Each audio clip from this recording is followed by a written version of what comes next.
April's good സ്റ്റോറീസിലേക്ക് ഏവർക്കും സ്വാഗതം. ജോസി വാഗമറ്റം എഴുതിയ നോവൽ തിരയും തീരവും, അധ്യായം 12. പത്രോസ് ചേട്ടനും ജോണപ്പനും എസ്തപ്പാനും ഒക്കെ തങ്ങളുടെ ശരീരത്തിലേറ്റ പരുക്കുകൾ പോലീസിന് കാണിച്ചു കൊടുത്തുകൊണ്ട് സംഭവം മുഴുവൻ വിവരിച്ചു. കുഞ്ഞെന്ന വള്ളത്തിലുണ്ടായിരുന്നവർക്കെല്ലാം നല്ല പോലെ അടി കിട്ടിയിട്ടുണ്ടായിരുന്നു. സാറേ, ഞങ്ങളുടെ വള്ളത്തിൻ്റെ ഇഞ്ചൻ അവന്മാരെടുത്ത് കടലിലെറിഞ്ഞു. വല മുറിച്ച് കടലിൽ തള്ളി. വള്ളത്തിന് തീയിട്ടു സാറേ. ഞങ്ങൾ വല നീട്ടിക്കൊണ്ട് നിൽക്കുമ്പം 6 വള്ളത്തിൽ ഇവന്മാർ ഞങ്ങളെ വളഞ്ഞു. ശൗരി എവിടെയെന്നും ചോദിച്ചുകൊണ്ട് അടി തുടങ്ങി. ജോണപ്പൻ പറഞ്ഞു, അതും പോരാഞ്ഞ് ഞങ്ങളുടെ വള്ളത്തിന് തീയിട്ടു. സാറ് കണ്ടോ ഞങ്ങളുടെ വള്ളം? കുഞ്ഞിനെ വലിച്ച് കരയിൽ കയറ്റി നിർത്തിയിരിക്കുകയാണ്. അതിന് പ്രകടമായ കേടുപാടുകളുണ്ടായിരുന്നു. ശൗരി നിങ്ങളുടെ കൂടെ ഇല്ലായിരുന്നോ? എബ്രഹാം മാത്യു ചോദിച്ചു. ശൗരിക്കുട്ടി ഇടയ്ക്ക് വേറൊരു വള്ളം വന്നപ്പം അതിക്കേറിപ്പോയി. ആക്രമണം തുടങ്ങുന്നതിന് മുൻപോ അതിനിടയ്ക്കോ? ജോൺസൺ തിരക്കി. മുൻപാ സാറേ. ഞങ്ങളോട് വല നോക്കാൻ പറഞ്ഞിട്ട് ശൗരിക്കുട്ടി അതിക്കേറിപ്പോയി. പിന്നെ എപ്പോഴാ തിരിച്ചു വന്നത്? ഇവന്മാരെല്ലാം കൂടി ഞങ്ങളെ തല്ലിക്കൊണ്ടിരിക്കുമ്പം ആളെയും കൂട്ടിയെത്തി. പിന്നെ ഞങ്ങളും തിരിച്ചടിച്ചു. എല്ലാത്തിനെയും ഞങ്ങളുടെ വള്ളത്തിൽ നിന്ന് അടിച്ച് അവന്മാരുടെ വള്ളത്തെ കയറ്റി. അതിനിടയ്ക്ക് 3-4 വള്ളം തീപിടിച്ച് മുങ്ങിപ്പോയി. ആരാ തീയിട്ടത്? ജോൺസൺ പരുഷമായി ചോദിച്ചു. അതൊന്നും ഞങ്ങൾക്ക് അറിഞ്ഞുകൂടെ സാറേ. ഞങ്ങളാരും തീയിട്ടില്ല. ചിലപ്പോൾ ഇവന്മാർ തന്നെ തീയിട്ടതായിരിക്കും. അല്ലെങ്കിൽ ശൗരിക്കുട്ടിയുടെ കൂടെ വന്ന ആരെങ്കിലും ചെയ്തതായിരിക്കും, എസ്തപ്പാൻ പറഞ്ഞു. കടപ്പുറത്ത് ആളുകൾ പെരുകി വന്നു. പ്രചരിച്ച വാർത്തയുടെ നിറവും സ്വഭാവവും മാറിക്കഴിഞ്ഞു. ശൗരിക്കുട്ടിയുടെ ആളുകളും സൈമൺ മുതലാളിയുടെ ആളുകളും തമ്മിൽ നടുക്കടലിൽ വച്ച് ഉഗ്രസംഘടന നടന്നു. ശൗരിക്കുട്ടിയും കൂട്ടരും കൂടി സൈമൺ മുതലാളിയുടെ ഗുണ്ടകളെ അടിച്ചൊതുക്കി. 4 വള്ളങ്ങൾ കത്തി നശിച്ചു. 6 വള്ളം നിറയെ വാടക ഗുണ്ടകളെ അയച്ചിട്ടും ശൗരിക്കുട്ടി അവരെ എതിർത്ത് തോൽപ്പിക്കുകയും ഗുണ്ടാവള്ളങ്ങൾ തീയിട്ട് നശിപ്പിക്കുകയും ചെയ്തെന്നറിഞ്ഞപ്പോൾ ചേർന്ന വേലിക്കാരൻ ദാസപ്പൻ പറഞ്ഞു, സൈമൺ മുതലാളിയുടെ കാലം കഴിഞ്ഞു. ഇനി ശൗരിക്കുട്ടിയുടെ കാലമാ. പോലീസ് ശൗരിക്കുട്ടിയെ പ്രത്യേകമായി വിളിച്ച് മാറ്റി നിർത്തിയാണ് ചോദ്യം ചെയ്തത്. അതുവരെ ശൗരിക്കുട്ടി എല്ലാം കണ്ടും കേട്ടും മാറത്ത് കൈകെട്ടി അക്ഷോഭനായി നിൽക്കുകയായിരുന്നു. സാറേ, അക്രമം തുടങ്ങിവെച്ചത് അവരാ. അവർ വന്ന് ഞങ്ങളുടെ വള്ളം വളഞ്ഞു. എന്നിട്ട് വള്ളത്തിലുണ്ടായിരുന്നവരെ തല്ലിച്ചതച്ചു. പാതിരായ്ക്ക് തുടങ്ങിയ അടിയ സാറേ. എന്നെ കൊല്ലാൻ വേണ്ടി അയച്ചതാ 6 വള്ളവും ഈ കാണുന്ന ഗുണ്ടകളെയും. ഞാൻ സാറിനെ ഫോണിൽ വിളിച്ച് പറഞ്ഞിരുന്നല്ലോ, എൻ്റെ വള്ളത്തിന് പുറകെ പേരില്ല വള്ളങ്ങളിൽ കുറേ പേര് പോന്നിട്ടുണ്ടെന്ന്. സാറ് ചോദ്യം ചെയ്തു നോക്കണം. ഇവരെത്ര പേര് മീൻപിടുത്തക്കാരുണ്ടെന്ന്, ഇവരൊക്കെ ഏത് കടപ്പുറത്തുള്ളവരാണെന്ന്. നിനക്ക് എങ്ങനെ ഇത്രയും പേരെ എതിർത്ത് തോൽപ്പിക്കാൻ പറ്റി? അതിനർത്ഥം നീയും കരുതിക്കൂട്ടിയാണ് പോയതെന്നല്ലേ? എബ്രഹാം മാത്യു ചോദിച്ചു. സാറേ, എന്നെ നോക്കാൻ ആളുണ്ട്. ഞങ്ങൾ ശമ്പളം കൊടുത്ത് നിർത്തിയിട്ടുണ്ട്. ഞാൻ കരയ്ക്ക് നടക്കുമ്പം എന്നെ നോക്കാൻ ആളുണ്ട്. ഞാൻ കടലിൽ പണിക്കിറങ്ങിയ കടലിലുമുണ്ട് എൻ്റെ വള്ളം നോക്കാൻ ആള്. ഞങ്ങൾ വടക്കോട്ട് പിടിച്ചപ്പം ഇവന്മാരും വടക്കോട്ട് തിരിഞ്ഞു. അപ്പം നമ്മൾ തെക്കോട്ട് നീങ്ങി. അപ്പം ഇവരും തെക്കോട്ട്. എനിക്ക് ബോട്ടിൽ നിന്ന് വിവരം കിട്ടി. പോലീസിന് വിളിച്ച് പറഞ്ഞിട്ട് കാര്യമൊന്നുമില്ലെന്നറിയാം. നട്ടപ്പാതിരയ്ക്ക് നടുക്കടലിൽ പോലീസ് എങ്ങനെ വരാനാ? നമ്മുടെ തടി നമ്മൾ രക്ഷിക്കണ്ടേ? തെക്കും ഭാഗത്ത് എനിക്കും ആളും വള്ളവുമുണ്ട് സാറേ. നിങ്ങളുടെ വള്ളത്തിലുള്ളവർക്ക് മാത്രമല്ലല്ലോ പരുക്ക്, നിങ്ങളെ ആക്രമിച്ചവർക്കും ഉണ്ടല്ലോ.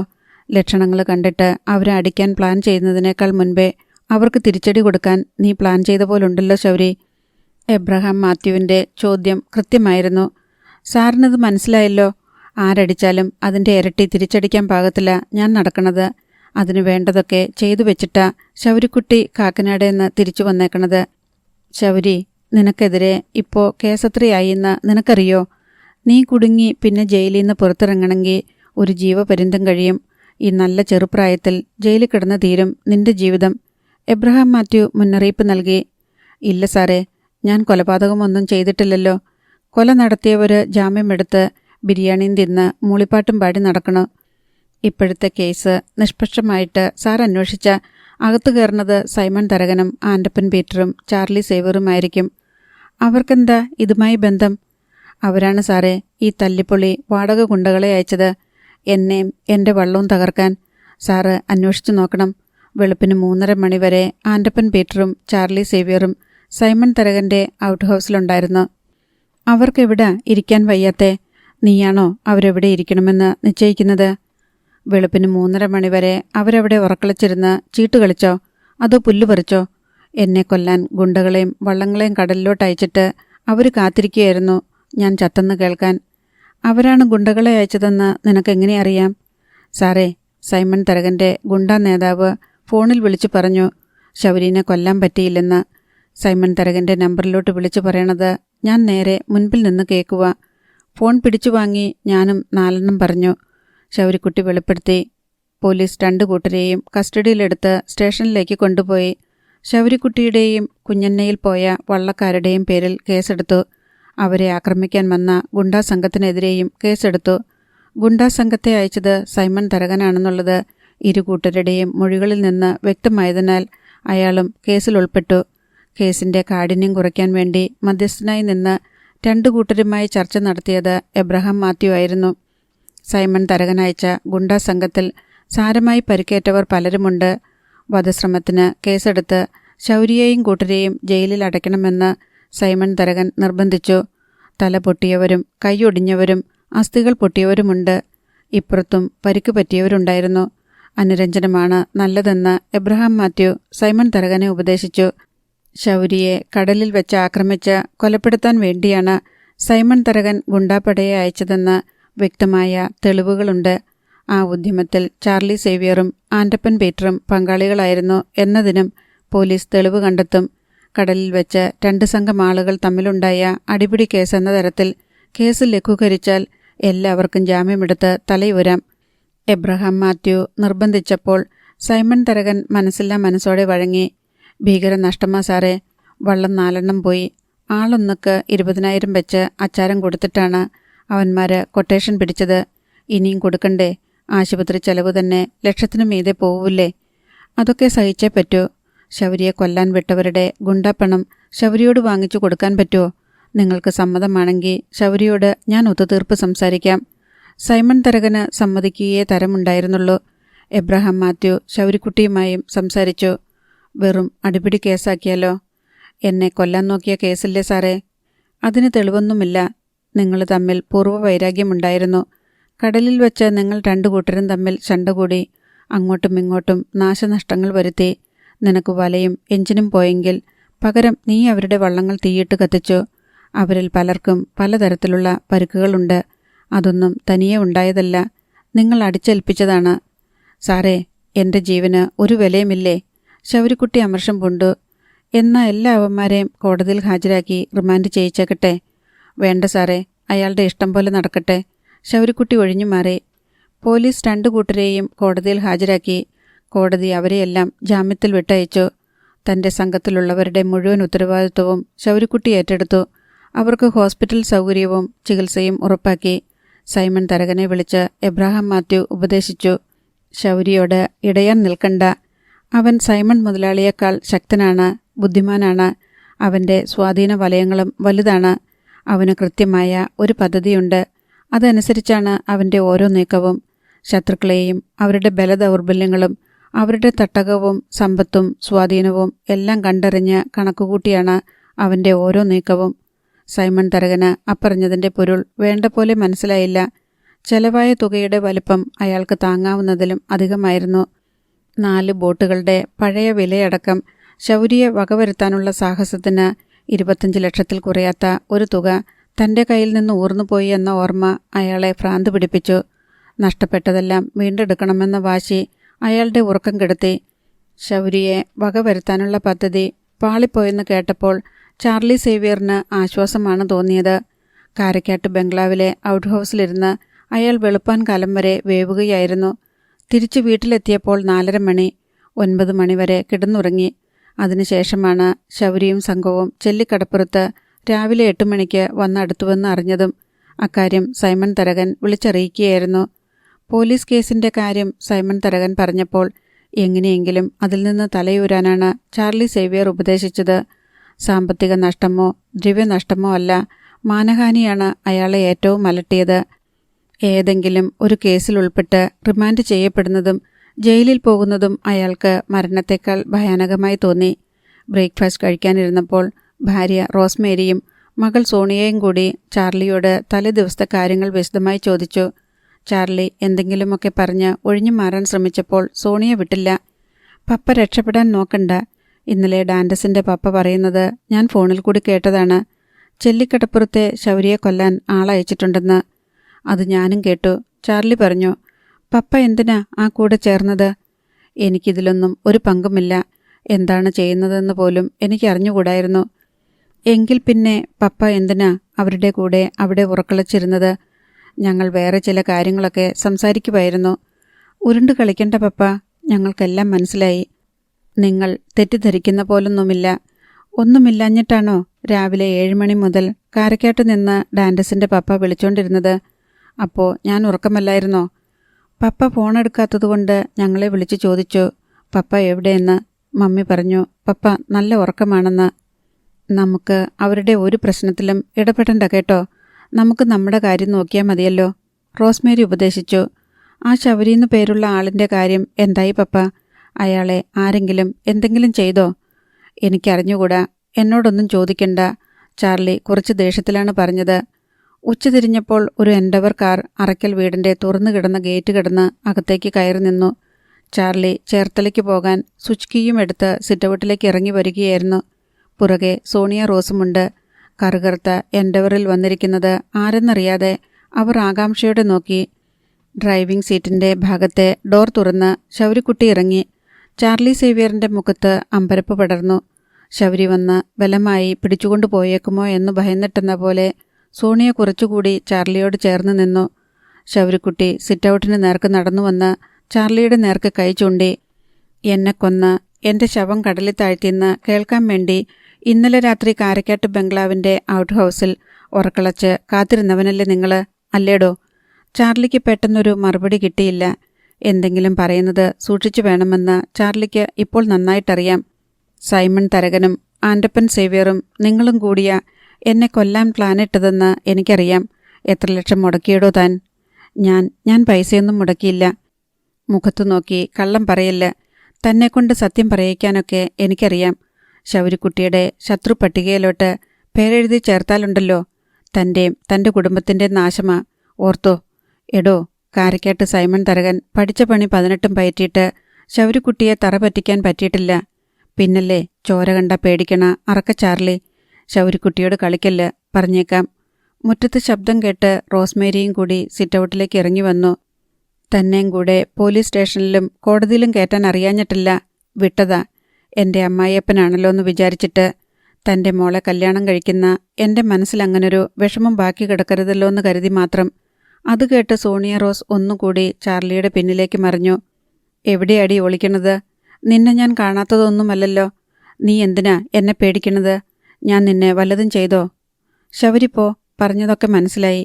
ചാർലി താക്കീതെന്ന പോലെ പറഞ്ഞു. ഒരു കാര്യം കൂടെ പറഞ്ഞോട്ടെ. നിങ്ങളുടെ മോളെ എനിക്ക് കെട്ടിച്ചു തരാനുള്ള തീയതി നിങ്ങൾ തന്നെ തീരുമാനിച്ചേക്കണം. എന്നിട്ട് എന്നെ വിവരം അറിയിച്ചാൽ മതി. ബാക്കി ഞാൻ വേണ്ടതുപോലെ ചെയ്തോളാം. നിങ്ങൾ തീരുമാനിക്കുന്നില്ലെങ്കിൽ ഞാൻ തന്നെ അങ്ങ് തീരുമാനിക്കും. വിളിക്കലും പറയലും ക്ഷണിക്കലും ആഘോഷവും സദ്യയും പള്ളിയും പട്ടക്കാരനും ഒന്നും ഉണ്ടായെന്ന് വരില്ല. ഞാനൊരു ദിവസം വന്ന് താലി കെട്ടിയെടുക്കും. അവള് പിന്നെ ശൗരിക്കുട്ടിയുടെ ഭാര്യയാ. വേറൊന്നും പറയാനില്ല. ശൗരിക്കുട്ടി തിരികെ നടന്ന് എൻഡവർ കാറിൽ ചെന്ന് കയറി. അത് സ്റ്റാർട്ട് ചെയ്ത് മുറ്റത്തിട്ട് ഒടിച്ചെടുത്തു.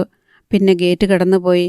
സോണിയ ചാർലിയുടെ മറവിൽ നിന്ന് പുറത്തേക്ക് വന്ന് മതിലിനപ്പുറത്തേക്ക് എത്തിനോക്കി. എൻഡവർ പറത്തിയ പൊടിപടലം മാത്രം വായുവിൽ പൊന്തി വന്നു. അധ്യായം 13. കടപ്പുറത്ത് നിരന്നു നിന്ന ആളുകൾ കടലിലേക്ക് തന്നെ നോക്കി. അക്കൂട്ടത്തിൽ കുഞ്ഞന്നയുണ്ട്, എമിലിയുണ്ട്, ഡെന്നിച്ചനും ഷീബയുമുണ്ട്, ജാനറ്റുണ്ട്. കാക്കിനടയിൽ നിന്ന് ശൗരിക്കുട്ടിയുടെ ബോട്ടുകൾ വന്നുകൊണ്ടിരിക്കുകയാണ്. അത് കാണാൻ വേണ്ടിയുള്ള കാത്തുനിൽപ്പാണ്. ശൗരി തനിക്ക് സ്വന്തമായി ബോട്ടുണ്ട് എന്ന് പറഞ്ഞപ്പോൾ ചെല്ലിക്കടപ്പുറത്തുകാർ വിശ്വസിച്ചില്ല. അവൻ കടപ്പുറത്ത് തൻ്റെ ബോട്ടുകൾ എത്തിച്ച ശേഷം മാത്രമേ അവർക്ക് വിശ്വാസമായുള്ളൂ. ശൗരിക്കുട്ടി തനിക്ക് ബോട്ടുണ്ടെന്ന് പറഞ്ഞപ്പോൾ ചെല്ലിക്കടപ്പുറത്തുകാർക്ക് വിശ്വസിക്കണോ വേണ്ടയോ എന്ന് സംശയമായി. ദാ വരുന്ന. ജാനറ്റ് കൈ ചൂണ്ടി. നീലക്കടൽ വെയിലിൽ വെട്ടിത്തിളങ്ങുന്നതിനാൽ എല്ലാവർക്കും പെട്ടെന്ന് തിരിച്ചറിയാൻ പറ്റിയില്ല. പ്രായം കൂടിയവർ കണ്ണിന് മീതെ കൈപ്പട വെച്ച് നോക്കി. മുൻപേ വന്ന ബോട്ടിൻ്റെ പേര് ജാനറ്റാണ് ആദ്യം വായിച്ചത്. എമിലി. ഇംഗ്ലീഷിലും മലയാളത്തിലും തെലുങ്കിലും. 10 മിനിറ്റിനുള്ളിൽ അടുത്ത ബോട്ടിൻ്റെ പേരും വായിക്കാനായി. ജാനറ്റ്. സന്തോഷം കൊണ്ട് ജാനറ്റിൻ്റെ കണ്ണ് നിറഞ്ഞു. തൻ്റെ പേരിലും ഒരു ബോട്ട്. ഈ ശൗരിക്കുട്ടിയെക്കൊണ്ട് തോറ്റു. ചെല്ലിക്കടപ്പുറത്ത് ബോട്ട് അടുപ്പിക്കാൻ പറ്റില്ല. അതിന് കൊച്ചിയിലോ ചെറിയഴീക്കിലോ പോകണം. തോട്ടപ്പള്ളിയിൽ ചെറിയ ബോട്ടുകൾ അടുപ്പിക്കാൻ പറ്റും. ജാനറ്റും എമിലിയും ചെല്ലിക്കടപ്പുറത്തിൻ്റെ തീരക്കടലിൽ നങ്കൂരമിട്ടു. ജെറമിയ കടൽ തിരകളിൽ കിടന്ന് ചാഞ്ചാടുന്നുണ്ടായിരുന്നു. ബോട്ട് കാണാനുള്ളവരൊക്കെ കയറിക്കോളി, ഡാനിയൽ വിളിച്ചു പറഞ്ഞു. കയറുകെട്ടി ജെറമിയയെ പരമാവധി കരയിലേക്ക് വലിച്ചടുപ്പിച്ചു. ഡെന്നിച്ചൻ എമിലിയും ജാനറ്റും ഷീബയും കുഞ്ഞന്നയും ഒത്തുചേർന്ന പെൺസംഘത്തെ കൂട്ടിക്കൊണ്ടുപോയി ജെറമിയയിൽ കയറ്റി. കുഞ്ഞന്നയെ എടുത്താണ് കയറ്റിയത്. ഫ്രാങ്കോയും ഡാനിയലും തോമസ് ചേട്ടനും പത്രോസ് ചേട്ടനും അന്തപ്പനും ജോണപ്പനും എസ്തപ്പാനും അടക്കമുള്ളവർ പിന്നാലെ ചെന്ന് കയറി. എല്ലാവരും ശൗരിക്കുട്ടിയുടെ ബോട്ട് കാണാനുള്ളവരാണ്. വള്ളത്തിൻ്റെ എഞ്ചിൻ സ്റ്റാർട്ട് ചെയ്തത് ഫ്രാങ്കോ ആയിരുന്നു. തീരക്കടലിൽ നങ്കൂരം വിട്ട ബോട്ടുകളുടെ സമീപത്തേക്ക് ജെറമിയ നീങ്ങി. ബോട്ടുകളോട് അടുക്കും തോറും എമിലിയുടെ കണ്ണുകൾ അത്ഭുതം കൊണ്ട് വിടർന്നു. ബോട്ടുകളുടെ യഥാർത്ഥ വലുപ്പം ഇപ്പോഴാണ് കാണുന്നത്. അവ ബോട്ടുകളാണെന്നല്ല, ചെറിയ കപ്പലുകളാണെന്ന് അവർക്ക് തോന്നി. ഡെക്കിൽ നിന്നുകൊണ്ട് കാണുകയായിരുന്നു ശൗരിക്കുട്ടി. വള്ളം എമിലി ബോട്ടിനോടടുത്തു. ബോട്ടിൽ നിന്ന് ഇട്ടുകൊടുത്ത കയറേണിയിൽ പിടിച്ച് ഓരോരുത്തരായി മുകളിലേക്ക് കയറി. സ്ത്രീകളെ വലിയ കയർക്കുട്ടയിൽ ഇരുത്തി മുകളിലേക്ക് വലിച്ചു കയറ്റി. ബോട്ടിൻ്റെ ഡെക്കിൽ കാലുകുത്തിയപ്പോൾ എമിലിക്ക് കോരിത്തരിച്ചു. തൻ്റെ പേരിലുള്ള ബോട്ട്. ശൗരിക്കുട്ടി എമിലിയുടെ കൈ പിടിച്ചുകൊണ്ട് നടന്ന് എല്ലായിടവും കാട്ടിക്കൊടുത്തു. എമിലി ആദ്യമായിട്ടായിരുന്നു ഒരു ഫിഷിംഗ് ബോട്ടിൽ കയറുന്നത്. എമിലി മാത്രമല്ല, മറ്റുള്ളവരും.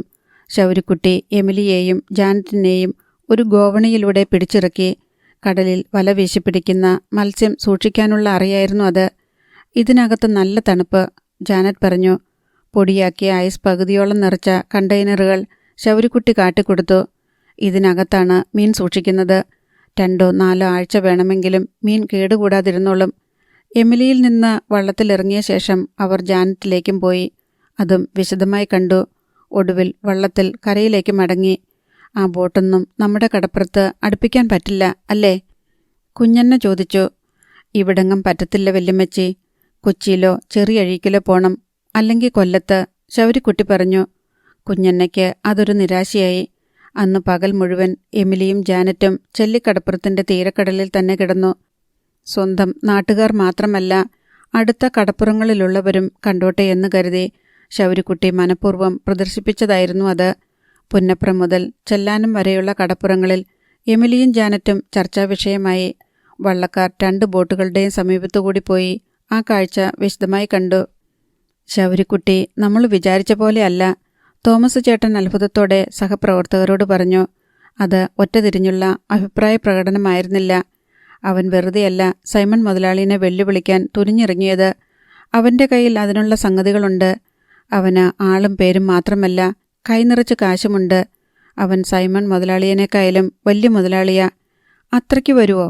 ഐസക് സംശയം പ്രകടിപ്പിച്ചു. നമ്മൾ മുഴുവനും കണ്ടില്ലല്ലോ. ആദ്യം അവൻ ജെറമിയെ കൊണ്ടുവന്നപ്പോൾ നമ്മൾ കരുതി അത്രയുള്ളെന്ന്. പിന്നെ കുഞ്ഞന് വന്നു. അതുകൂടാണ്ട് അവൻ വേറെയും വള്ളങ്ങളിറക്കി. തീർന്നുവെന്ന് വിചാരിച്ചപ്പോൾ ദാ കിടക്കണ 2 എമണ്ടൻ കപ്പലുകൾ. ഇനിയും അവൻ എന്തൊക്കെ കൊണ്ടുവരാനിരിക്കുന്നു. ഇത്രയ്ക്കേ ഉണ്ടാവൂ. ഒരാൾ ആശ്വസിക്കാൻ ശ്രമിച്ചു.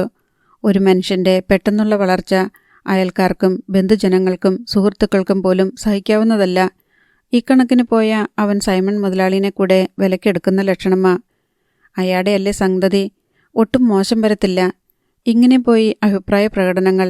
ഈ ബോട്ടുകളൊക്കെ വാങ്ങാനുള്ള പണം എവിടെ നിന്ന് ലഭിച്ചുവെന്ന് ശൗരിക്കുട്ടിയോട് ചിലരെങ്കിലും ചോദിക്കാതിരുന്നില്ല. കൊച്ചിൻ ഫിനാൻസിൽ നിന്ന് ലോൺ എടുത്തു എന്നായിരുന്നു ശൗരിക്കുട്ടിയുടെ മറുപടി. അപ്പോൾ എത്ര എടുത്തു എന്നായി ചോദ്യം. 3 കോടി രൂപ, ശൗരിക്കുട്ടി മറുപടി പറഞ്ഞു. അത് കേട്ടവരും കണ്ണു തള്ളി വായ തുറന്നു പിടിച്ച് നിന്നുപോയി. കടപ്പുറത്ത് തെണ്ടിപ്പെറുക്കി നടന്ന ശൗരിക്കുട്ടിക്ക് 3 കോടി രൂപ കടം കൊടുക്കാൻ ആളുണ്ടായിരിക്കുന്നു. എങ്ങനെ വിശ്വസിക്കും? എങ്ങനെ വിശ്വസിക്കാതിരിക്കും? ശൗരിക്കുട്ടി ഫിഷിംഗ് ട്രോളറുകൾ വാങ്ങിയ വിവരം കാരക്കാട്ട് ബംഗ്ലാവിലുമെത്തി. സൈമൺ തരകൻ്റെ തല പുകഞ്ഞു. മകൻ റോബിനെ വിളിച്ച് വിശദാംശങ്ങൾ ശേഖരിച്ചു വരാൻ അയച്ചു. റോബിൻ അന്വേഷണം നടത്തി. അവൻ തിരികെ വന്ന് പറഞ്ഞു, സംഭവം ശരിയാ പപ്പ. 2 ഫിഷിംഗ് ബോട്ട്. അത് വാങ്ങാനുള്ള പൈസ കടം കൊടുത്തത് കൊച്ചിൻ ഫിനാൻസാ. വെറുതെ ആരെങ്കിലും കടം കൊടുക്കുവോ? ഈട് കൊടുക്കണ്ടേ? ശൗരിക്ക് ഈട് കൊടുക്കാൻ എന്താ ഉള്ളത്? അതും അന്വേഷിച്ചു. കാക്കനാടയിലുള്ള അവൻ്റെ മുതലാളിയുടെ ഏതോ ഒരു ഫാക്ടറിയും 10 ഏക്കർ സ്ഥലവും ഈട് കൊടുത്തെന്നാ കേട്ടത്. റോബിൻ സൈമൺ വെളിപ്പെടുത്തി. നിന്നോട് ആര് പറഞ്ഞു? ഞാൻ കൊച്ചിൻ ഫിനാൻസിൽ കയറി അന്വേഷിച്ചു.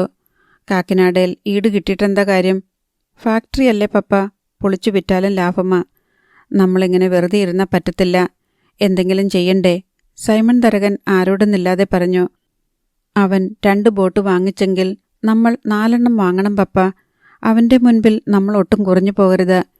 അതിന് തക്ക പൈസ നമ്മുടെ കയ്യിൽ എവിടെ ഇരിക്കണ? വള്ളക്കാരെല്ലാം അവൻ്റെ കൂടെ ചേർന്നുകൊണ്ടിരിക്കണ. 8 10 വള്ളമേ ഉള്ളൂ ഇനി നമ്മുടെ പക്ഷത്ത്. അവരും കൂടെ പോയാൽ വരുമാനം മുട്ടും. തെങ്ങും പറമ്പിന്ന് എന്ത് കിട്ടാനാ? സകല തെങ്ങിനും കേടാണെന്ന് പറയണ കേട്ടു. കുറേ ഓലയും കോഞ്ഞാട്ടയും കിട്ടിയിട്ടെന്തിനാ? കടലിലാണെങ്കിൽ പണി കുറവാ. അതിനിടയ്ക്ക് നമ്മുടെ 6 വള്ളമ്മ ആ തന്തയ്ക്ക് പിറക്കാത്തവൻ നശിപ്പിച്ചു കളഞ്ഞത്. സൈമൺ തരകൻ്റെ മനസ്സിൽ പരാജയബോധം വന്നു നിറഞ്ഞു. നമുക്കും ബോട്ട് വാങ്ങിയാലോ? ഇല്ലെങ്കിൽ നാണക്കേടാ. റോബിൻ സൈമൺ അത് അഭിമാന പ്രശ്നമായി എടുത്തു. ഞാനൊന്ന് ആലോചിക്കട്ടെ, എന്തെങ്കിലും ചെയ്യണം. അവൻ്റെ മുമ്പിൽ താഴാൻ പറ്റത്തില്ല. സൈമൺ തരകൻ കൊച്ചിൻ ഫിനാൻസിൽ പോയി അന്വേഷിച്ചു. ഹാർദവമായ സ്വീകരണമാണ് അയാൾക്കവിടെ ലഭിച്ചത്. ബേബി കുരുവിള എഴുന്നേറ്റ് നിന്ന് ആദരിച്ചു. കുടിക്കാൻ ലെമൺ ജ്യൂസ് വാങ്ങിക്കൊടുത്തു. ശൗരി ഇവിടുന്ന് ലോൺ എടുത്തിട്ടുണ്ടോ? സൈമൺ തരകൻ തിരക്കി. ഏത് ശൗരി? ചെല്ലിക്കടപ്പുറത്തെ തൈമാപ്പറമ്പിലെ ആഞ്ചലോസിൻ്റെ. ശൗരിക്കുട്ടി മുതലാളി. അവനെന്നാ മുതലാളിയായത്? കയ്യിൽ പണമുള്ളവരെയല്ലേ മുതലാളിയെന്ന് വിളിക്കുക, ബേബി കുരുവിള പറഞ്ഞു. അവൻ്റെ കൈ എത്ര പൈസ ഉണ്ടായാലും അവൻ മുതലാളിയാവത്തില്ല. പാരമ്പര്യം വേണം, ഭൂസ്വത്ത് വേണം, അന്തസ്സും പ്രതാപവും വേണം. ശൗരിക്കുട്ടിക്ക് ഇപ്പോൾ 2 ഫിഷിംഗ് ബോട്ടുണ്ട്. അവിടെ ഏതോ സ്ഥലം വാങ്ങി ഐസ് ഫാക്ടറി പണിയാൻ പോണു. ഒരു മത്സ്യ സംസ്കരണ ഫാക്ടറിയും ഉടനെ തുറക്കും.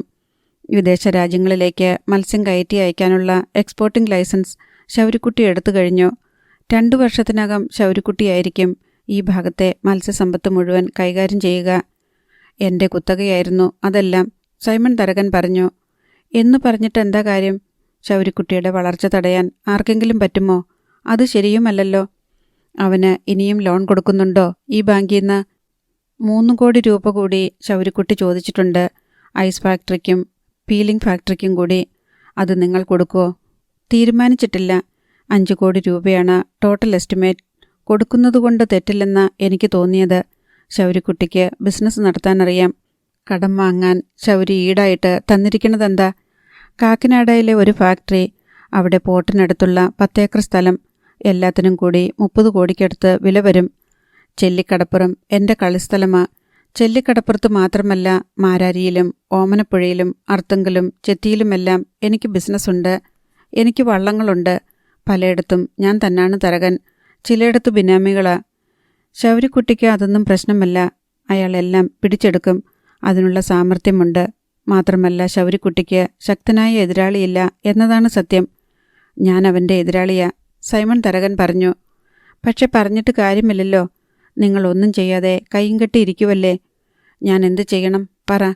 സൈമൺ മുതലാളിൻ്റെ തട്ടകത്തിലല്ലേ ശൗരിക്കുട്ടി കയറി കളിക്കണത്? നിങ്ങളുടെ ബിസിനസ്സല്ലേ അവൻ പിടിച്ചെടുത്തത്? അത് നിങ്ങൾ വിട്ടുകൊടുത്തു. ഞാനൊന്നും വിട്ടുകൊടുത്തിട്ടില്ല. അവൻ കാശിൻ്റെ പൊളപ്പ് കൊണ്ട് പിടിച്ചെടുത്തതാ. ശൗരിക്കുട്ടിയേക്കാൾ വലിയ പണക്കാരനല്ലേ നിങ്ങൾ? പാരമ്പര്യവും പ്രതാപവുമില്ലേ? ആരെങ്കിലും സ്വന്തം കക്ഷത്തിലിരിക്കുന്ന ബിസിനസ് ശത്രുവിന് വിട്ടുകൊടുത്ത് കൈയും കെട്ടിയിരിക്കുമോ? അവനെ എൻ്റെ കയ്യിലോട്ട് കിട്ടുന്നില്ല, അതാണ് പ്രശ്നം. തല്ലും വഴക്കും കൊണ്ട് വല്ലതും നേടാൻ പറ്റുമോ? മുതലാളിയുടെ കയ്യിലിരുന്ന ബിസിനസ്സെല്ലാം മുതലാളി തിരിച്ചു പിടിക്കണം. ശൗരിക്കുട്ടി 2 ബോട്ട് വാങ്ങിയെങ്കിൽ സൈമൺ മുതലാളി 1 ബോട്ട് കൂടുതൽ വാങ്ങണം, 3 ശൗരിക്കുട്ടി ഐസ് ഫാക്ടറിയും ഫിഷ് ഫാക്ടറിയും തുടങ്ങുന്നതിന് മുൻപ് സൈമൺ മുതലാളി അത് തുടങ്ങണം. അങ്ങനെ മാത്രമേ ശൗരിക്കുട്ടിയെ തോൽപ്പിക്കാൻ പറ്റൂ. എവിടെയും അവൻ്റെ മീതെ നിൽക്കണം. അവൻ തോറ്റു തുന്നം പാടണം. ഫിഷിംഗ് ബോട്ടൊക്കെ വാങ്ങണമെങ്കിൽ നല്ല പൈസയാവത്തില്ലേ? 1.5 കോടി രൂപ വേണ്ടിവരില്ലേ ഓരോ ബോട്ടിനും? പിന്നെ എൻജിൻ, വല, അങ്ങനെ ഓരോരോ സംഗതികൾ വേണ്ടേ? അത് വേണ്ടിവരും. പൈസ ഇറക്കിയാലേ കാര്യങ്ങൾ നടക്കൂ, ബേബി കുരുവിള പറഞ്ഞു. എനിക്ക് കുറച്ച് ലോൺ കിട്ടണമെങ്കിൽ ഞാൻ വല്ലതും ഈട് തരേണ്ടി വരുമോ? സൈമൺ മുതലാളിയാകുമ്പോൾ വലിയ ഈടൊന്നും വേണ്ട. ഇവിടുത്തുകാരനാണല്ലോ. മാത്രമല്ല വായ്പ തിരിച്ചടയ്ക്കാനുള്ള ആസ്തിയുണ്ടല്ലോ. ശൗരിക്കുട്ടി വീടും പുരയിടവും ഒന്ന് സ്വന്തമായിട്ടില്ലാത്തവനാണെന്ന് ഓർക്കണം. എന്നാലും എന്തെങ്കിലും ഈട് തരണ്ടേ? മുതലാളിക്ക് പുരയിടമല്ലേ ഇഷ്ടം പോലെ ഉള്ളത്? ഡസൻ കണക്കിന് ഏക്കറുണ്ടെന്നാ ഞാൻ കേട്ടത്. അത്രയ്ക്കൊന്നുമില്ല, എന്നാലുമുണ്ട്. ചെല്ലിക്കടപ്പുറം എൻ്റേതാണ്. അവിടെ ഇരിക്കണ കടകളൊക്കെ എനിക്ക് തറവാടക തരണുണ്ട്.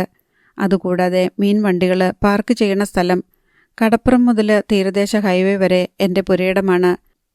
വെറുതെ കിടക്കുവല്ലേ, അത് ഈടുവെച്ചാൽ മതിയാകും. എത്ര ഏക്കറുണ്ടാവും? അതൊരു 10-12 ഏക്കർ ഉണ്ടാവണം.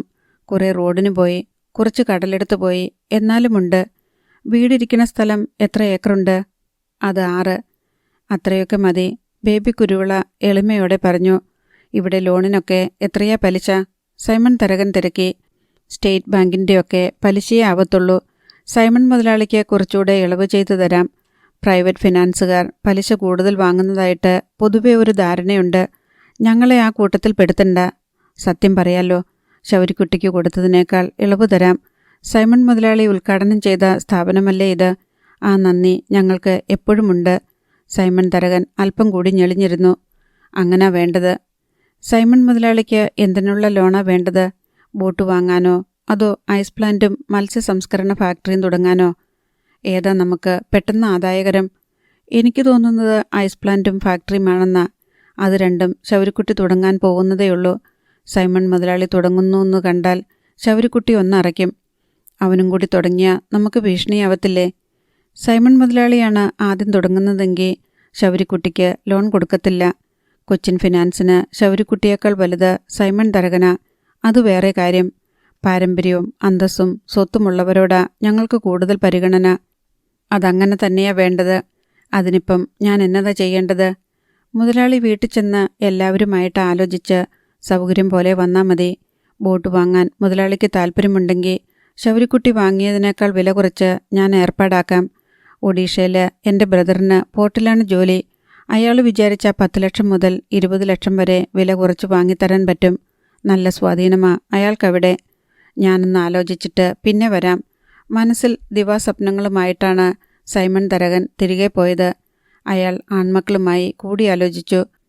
ശൗരിക്കുട്ടിയെ പിന്നിലാക്കാൻ ഉതകുന്ന ഏതു മത്സരത്തിനും അവർ ഒരുക്കമായിരുന്നു.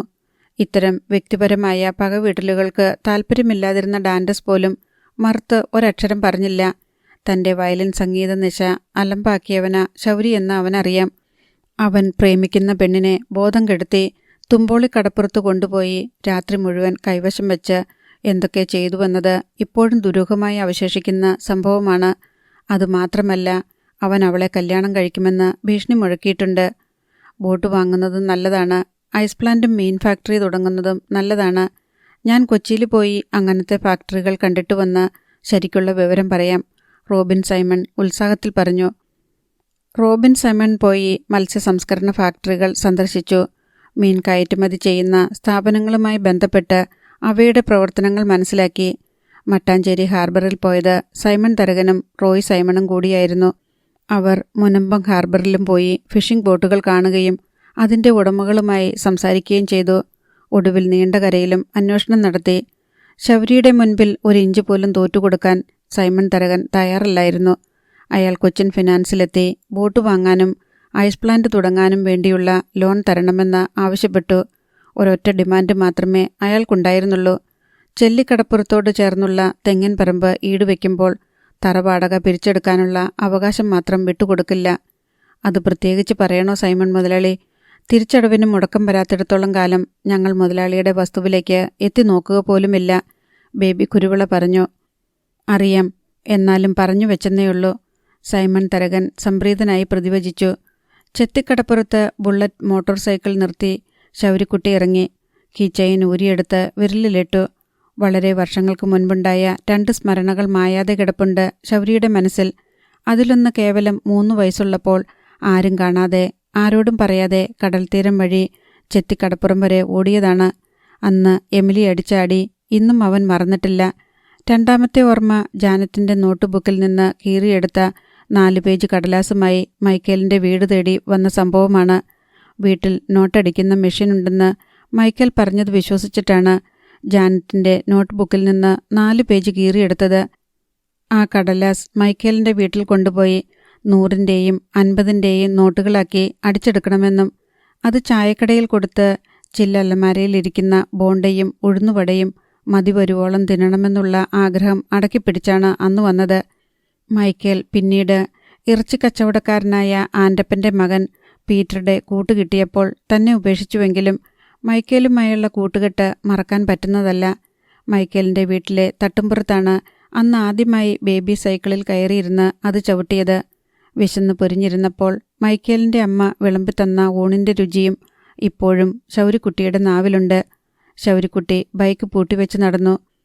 കാലപ്പഴക്കത്തിൽ പഴയ വഴികൾക്കുണ്ടായ മാറ്റം ശൗരിക്കുട്ടിക്ക് ദിഗ്ഭ്രംശമുണ്ടാക്കി.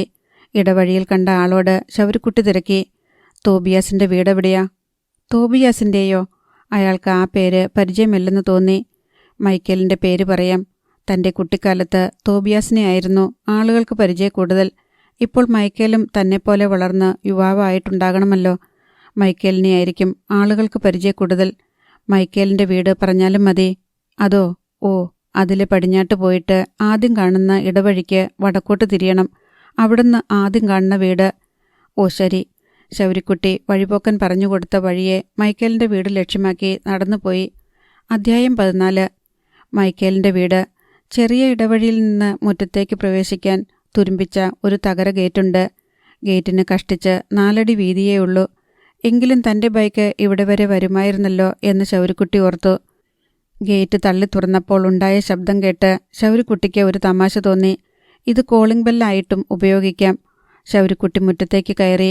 കൈവിട്ടയുടനെ തകര ഗേറ്റ് ശക്തിയായി ചെന്നടഞ്ഞ് വലിയ ശബ്ദമുണ്ടായി. ശൗരിക്കുട്ടി മുറ്റത്തേക്ക് ചെന്നു. വീട്. ശൗരിക്കുട്ടിക്ക് അമ്പരപ്പ് തോന്നി. എന്ത് ഭംഗിയുള്ള വീടായിരുന്നു. കാലപ്പഴക്കത്തിൽ ദ്രവിച്ച് നിറം കെട്ട് പുറംചുമരുകളിലെ സിമന്റ് അടർന്ന് മുഷിഞ്ഞ് ഇറയത്തെ ഓടുകൾ ഇളകിയടർന്ന് മേൽക്കൂരയിൽ ചില ഓടുകൾ പൊട്ടിയ ഭാഗത്ത് നീല ടാർപോളിൻ തിരികി. നാശോന്മുഖമായ ഭവനം. ശൗരിക്കുട്ടി മുൻവരാന്തയുടെ നേർക്ക് ചെന്നു. അതിൻ്റെ സിമന്റിട്ട അരഭിത്തി പലയിടത്തും പൊട്ടിപ്പൊളിഞ്ഞിട്ടുണ്ടായിരുന്നു. മുൻവാതിൽ തുറന്നു കിടക്കുകയാണ്. ഒരു മെലിഞ്ഞ യുവാവ് വരാന്തയിലേക്ക് വന്നു. ശൗരിക്കുട്ടി അയാളെ സൂക്ഷിച്ചു നോക്കി. മൈക്കേലിൻ്റെ പഴയ രൂപം ഓർമ്മയിൽ വന്നു. എന്തെങ്കിലും രൂപസാദൃശ്യമുണ്ടോ? മൈക്കേലല്ലേ ഇത്? ശൗരിക്കുട്ടിക്ക് മനസ്സിലായി. ആരാ? വരാന്തയിലേക്ക് ഇറങ്ങി വന്ന യുവാവ് ചോദിച്ചു. എന്നെ മനസ്സിലായില്ലേ? ശൗരിക്കുട്ടി ചിരിച്ചു. എനിക്ക് മനസ്സിലായില്ല. മറ്റേയാൾ നെറ്റി ചൊളിച്ചു. ഒന്നുകൂടെ സൂക്ഷിച്ചു നോക്കിക്കേ. മറ്റേയാൾ മനസ്സിലായില്ലെന്ന് തലയാട്ടി. മൈക്കേലേ, ഞാൻ പഴയൊരു കൂട്ടുകാരനാ. മൈക്കേലിന് അതിശയമായി. ആഗതൻ തൻ്റെ പേര് വിളിക്കുന്നു. സ്കൂളിൽ പഠിക്കുമ്പോൾ നമ്മൾ തോളെ കൈയിട്ടുകൊണ്ട് നടന്നിട്ടുണ്ട്. മൈക്കേലിൻ്റെ മനസ്സിൽ പല രൂപങ്ങളും നിരന്നു. ശൗരിക്കുട്ടിയാണോ? അതെ, ശൗരിക്കുട്ടി തന്നെ. മൈക്കേൽ അവനെ അടിമുടി നോക്കി. എന്തൊരു മാറ്റം! വിരിഞ്ഞ നെഞ്ചും നീണ്ടു ബലിഷ്ഠമായ കൈകാലുകളും വലിയ കഴുത്തും ദീർഘചതുരാകൃതിയിലുള്ള മുഖവുമായി 6 അടി പൊക്കക്കാരൻ. പഴയ ശൗരിക്കുട്ടി പൊക്കം കുറഞ്ഞ് അല്പം കറുത്ത് ചെറിയ കോങ്കണ്ണോട് കൂടിയ കൊച്ചുകുട്ടിയായിരുന്നു. നീ എന്നെ ഓർക്കണുണ്ടോ? ആ, എനിക്കിപ്പം മനസ്സിലായി. എങ്ങനെ മനസ്സിലായി? ഞാൻ പറഞ്ഞപ്പോഴല്ലേ? നിനക്ക് ഒരുപാട് മാറ്റം വന്നല്ലോ. കണ്ടാൽ ആർക്കും തിരിച്ചറിയാൻ പറ്റത്തില്ല. നിന്നെ കണ്ട ഒരു കൊച്ചു മുതലാളിനെ പോലുണ്ട്. പക്ഷേ നീ അങ്ങ് മെലിഞ്ഞു പോയല്ലോടാ. നീ അന്നൊക്കെ നല്ല സുന്ദരക്കുട്ടപ്പനായിരുന്നല്ലോ. ശൗരിക്കുട്ടി പറഞ്ഞു. പ്രായമായപ്പോൾ എൻ്റെ കോലം എങ്ങനാ? നിന്റെ വീടെന്താടാ ഇങ്ങനെ? പണ്ടത്തെ എല്ലാ വീടുകളും പുതുക്കിപ്പണിത് ഇതിങ്ങനെ ഐശ്വര്യം കെട്ട വീട് പോലെ. അതൊന്നും പറയാതിരിക്കാ ഭേദം. എന്നാലും ശൗരിക്കുട്ടി, നീ എന്നെ മറന്നില്ലല്ലോ. എടാ, നമ്മളൊന്നിച്ച് എത്ര കൂട്ടായിട്ട് നടന്നതാ, മറക്കാൻ പറ്റുമോ? 10-12 വർഷം മുൻപ് നിന്നെപ്പറ്റി ഒരു വാർത്ത കേട്ടായിരുന്നു. നിന്നെ സൈമൺ മുതലാളി തല്ലിക്കൊന്ന് പുറംകടലിൽ താറ്റിന്ന്. അന്ന് കുറേ കേസും പ്രകടനവും പോലീസ് അന്വേഷണവും ഒക്കെ ഉണ്ടായല്ലോ. നീ മരിച്ചു പോയല്ലോന്നോർത്തപ്പം എനിക്കൊരു വിഷമം തോന്നിയായിരുന്നു. ഞാൻ തിരിച്ചു വന്ന വിവരം നീ അറിഞ്ഞില്ലായിരുന്നോ? കേട്ടു. നീ വലിയ പൈസക്കാരനായിട്ടാ തിരിച്ചു വന്നതെന്നും വള്ളങ്ങളൊക്കെ വാങ്ങിയെന്നും ഇറച്ചി വെട്ടുകാരൻ ആൻ്റപ്പൻ ചേട്ടൻ്റെ മോളെ വിളിച്ചിറക്കിക്കൊണ്ടുപോയി നിന്റെ ചേട്ടന് കെട്ടിച്ചു കൊടുത്തെന്നും ഒക്കെ കേട്ടു. എന്നിട്ടും നിനക്കൊന്ന് വരാൻ തോന്നിയില്ലല്ലോടാ. ചെല്ലിക്കടപ്പുറത്തോട്ട് ഇവിടുന്ന് എത്ര ദൂരമുണ്ട്? വരണമെന്നൊക്കെ ഓർത്തതാ. പിന്നെ വിചാരിച്ചു നീ എന്നെയൊക്കെ മറന്നു കാണുമെന്ന്. നീ കയറിയിരിക്കാൻ പോലും പറഞ്ഞില്ലല്ലോ. നീ എന്നെ കൂട്ടുകാരനാ. കയറി വാ. നീയാണെന്ന് പറഞ്ഞപ്പം ഞാൻ ഇതൊക്കെ മറന്നു. ഞാൻ ഒരിക്കലും വിചാരിച്ചില്ല നീ എന്നെ കാണാൻ വരുമെന്ന്. വാ. മൈക്കേൽ ക്ഷണിച്ചു. ശൗരിക്കുട്ടി വരാന്തയിലേക്ക് കയറി. പണ്ട് കണ്ണാടി പോലെ തിളങ്ങിക്കിടന്ന റെഡ് ഓക്സൈഡ് ഇട്ട് മിനുക്കിയ തിണ്ണ ഇപ്പോൾ വിണ്ടുകീറിയും അവിടെവിടെ ദ്രവിച്ചും നിറം കെട്ട് കിടക്കുന്നു. ഈ വീടിന് അറ്റകുറ്റപ്പണിയൊന്നും ചെയ്തിട്ടില്ലല്ലോ. നീ കല്യാണം കഴിച്ചില്ല അല്ലേ? ഇല്ല. എങ്ങനെ മനസ്സിലായി? വീട്ടിലൊരു കല്യാണം നടക്കുമ്പോഴെങ്കിലും വീടൊന്ന് മൂടി പിടിപ്പിക്കുമല്ലോ. നിന്റെ പപ്പയും മമ്മിയും ഒക്കെ എവിടാ? മമ്മി ഇവിടെ തന്നെയുണ്ട്. പപ്പ പോയി ശൗരിക്കുട്ടി. അത്രയ്ക്ക് പ്രായമൊന്നുമില്ലായിരുന്നല്ലോ. എൻ്റെ അമ്മയ്ക്കായാലും ഇളയതല്ലേ നിന്റെ പപ്പ. ഹാർട്ട് അറ്റാക്ക് ആയിരുന്നു. ഒരു ദിവസം രാത്രി ചോറിനിട്ട് കിടന്നതാ. രാവിലെ വിളിച്ചിട്ട് എണീറ്റില്ല. അത് ഭയങ്കര കഷ്ടമായി പോയല്ലോടാ. എത്ര വർഷം മുൻപാ? 6-7 കൊല്ലമായി. ഞാൻ +2 പഠിച്ചുകൊണ്ടിരിക്കുമ്പോഴാ. ഓഹോ, എന്നിട്ട്? നീ കസേരയിലോട്ടിരിക്കുക. മൈക്കൽ വരാന്തയുടെ മൂലയ്ക്ക് കിടന്ന നിറം മങ്ങിയ നരച്ച പ്ലാസ്റ്റിക് കസേര എടുത്തുകൊണ്ട് വന്ന് ശൗരിക്കുട്ടിക്ക് ഇരിക്കാൻ പാകത്തിൽ വെച്ചുകൊടുത്തു. ശൗരിക്കുട്ടി ഇരുന്നു. നീ ഇപ്പം എന്നാ ചെയ്യുവാ? എന്നതാ നിന്റെ ജോലി? ഈ വീട് കണ്ടിട്ട് എനിക്ക് തോന്നിയത് നിനക്ക് കഷ്ടപ്പാടാണെന്നാ. ഞാൻ വല്ലപ്പോഴും കടലിപ്പണിക്ക് പോകും. അതും എന്നും പോവാൻ പറ്റത്തില്ല. പോയാലും ചിലപ്പോൾ വെറും കൈയോടെ തിരിച്ചു വരണത്. ശൗരിക്കുട്ടിക്കും അറിയാമല്ലോ കടലിൽ വെറുതെയാണെന്ന്. എടാ മൈക്കലേ, നിനക്ക് വേറെ ജോലിയൊന്നും കിട്ടിയില്ലേ? നീ അത്രയൊക്കെ പഠിച്ചതാണല്ലോ. +2 പഠിച്ചവന് എന്ത് പണി കിട്ടാനാ? കടലിപ്പണി തന്നെ ശരണം. പപ്പയ്ക്ക് വലിയ നിർബന്ധമായിരുന്നു എന്നെ കടലിപ്പണിക്ക് വിടരുതെന്ന്. പഠിപ്പിച്ച് സർക്കാരിൻ്റെ ജോലി ചെയ്യുന്നവനാക്കണമെന്ന്. പക്ഷേങ്കിൽ പപ്പ പോയതോടെ പഠിപ്പ് തീർന്നില്ലേ? നിനക്കൊരു പെങ്ങളുണ്ടായിരുന്നല്ലോ, മേബിള്. അവൾ കല്യാണം കഴിച്ചോ? ശൗരിക്കുട്ടി ചോദിച്ചു. ഇല്ലെന്ന്. അവൾക്ക് എന്നേക്കായാലും 3 വയസ്സ് കുറവാണല്ലോ. നിന്റെ മമ്മി എവിടെ? ഇവിടില്ലേ? മമ്മി കിടപ്പാ. പപ്പ പോയതോടെ മമ്മിയുടെ ഉശിരും ചൊണയും എല്ലാം പോയി. കാണിച്ചു തരാം, വാ. ശൗരിക്കുട്ടി എണീറ്റു. മൈക്കൽ അവനെ വീട്ടിനുള്ളിലേക്ക് കൊണ്ടുപോയി. അടച്ചിട്ട ഒരു മുറിയുടെ വാതിൽ തുറന്നു. ഒരു നാറ്റം വായുവിൽ കലർന്നു. കിടപ്പ് രോഗിയുടെ മുറി. ആ നാറ്റമടിച്ചത് ശൗരിക്കുട്ടിക്ക് മനസ്സിലായി. മൈക്കൽ ചുവരിലെ സ്വിച്ചിട്ടു. ലൈറ്റ് തെളിഞ്ഞപ്പോൾ ഒരു മനുഷ്യരൂപം കട്ടിലിൽ കിടക്കുന്നത് കാണായി. കാലുകൾ മിക്കവാറും നഗ്നമായിരുന്നു. വസ്ത്രമൊന്നും ധരിപ്പിച്ചിട്ടില്ല. ഒരു ഷീറ്റിട്ട് കഴുത്തിന് കീഴ്പോട്ട് മൂടിയിരിക്കുകയാണ്. മമ്മി, മൈക്കൽ വിളിച്ചു. കട്ടിലിൽ കിടക്കുന്ന മെലിഞ്ഞുണങ്ങിയ സ്ത്രീയുടെ കൺപോളകൾ മേൽപോട്ട് പൊന്തി. ഇതാരാ വന്നിരിക്കണമെന്ന് കണ്ട? മൈക്കൽ ശൗരിക്കുട്ടിയെ തൊട്ട് കാണിച്ചു. ആ സ്ത്രീ ശൗരിക്കുട്ടിയുടെ നേർക്ക് നോക്കിയിട്ട് മൈക്കലിനെ കണ്ണടച്ച് കാണിച്ചു. ശൗരിക്കുട്ടിക്ക് മമ്മിയെ ഓർമ്മയുണ്ടോ? മൈക്കൽ ചോദിച്ചു. നല്ല ഓർമ്മയുണ്ട് ലൈസാമ്മ. നിന്റെ പപ്പയുടെ പേര് തോബിയസ്. നിന്റെ പെങ്ങള് മേബിൾ. ഞാൻ ഈ വീട്ടിൽ ആദ്യം വന്നപ്പം ഈ വീടൊരു സ്വർഗമായിട്ടാ എനിക്ക് തോന്നിയത്. ലൈസാമ്മയുടെ കൺകുഴികളിൽ കാണെ വെള്ളം നിറഞ്ഞു. മമ്മിക്കെന്നെ മനസ്സിലായോ? ശൗരിക്കുട്ടി മമ്മിയുടെ മോൻ്റെ വലിയ കൂട്ടുകാരനായിരുന്നു സ്കൂളിൽ പഠിക്കണ കാലത്ത്. വലിയ ക്ലാസ്സിലൊന്നുമല്ല കേട്ടോ.